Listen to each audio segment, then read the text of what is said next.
জুলাই অভ্যুত্থানের প্রথম শহীদ আবু সাঈদ হত্যার রায়ে ৯ এপ্রিল আজই তারিখ ঘোষণা করলেন আন্তর্জাতিক অপরাধ ট্রাইব্যুনাল। সকালে বিচারপতি সৈয়দ নজরুল ইসলাম চৌধুরীর ৩ সদস্যের বিচারিক প্যানেল এদিন ধার্য করেন।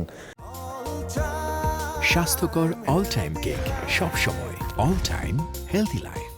গেল বছরের ৩০ জুন এই মামলায় সংশ্লিষ্ট ৩০ আসামির বিরুদ্ধে আনুষ্ঠানিক অভিযোগ আমলে নেন আন্তর্জাতিক অপরাধ ট্রাইব্যুনাল ২।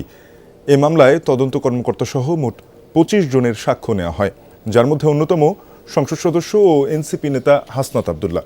বেগম রোকেয়া বিশ্ববিদ্যালয়ের তৎকালীন ভিসি হাসিবুর রশিদ সহ ৩০ আসামির মধ্যে এই মামলায় গ্রেপ্তার ৬ জন।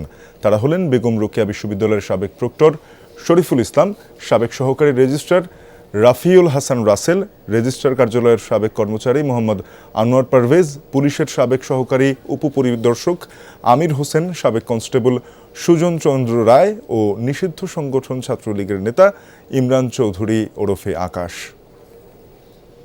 আজকে বিজ্ঞ আদালত এই মামলার রায় ঘোষণার দিন ধার্য করেছে আগামী এপ্রিল মাসের ৯ তারিখ। সর্বমোট ৩০ জন আসামি ছিল। আসামিদের মধ্যে ৬ জন অ্যারেস্টেড ছিল, বাকিরা পলাতক।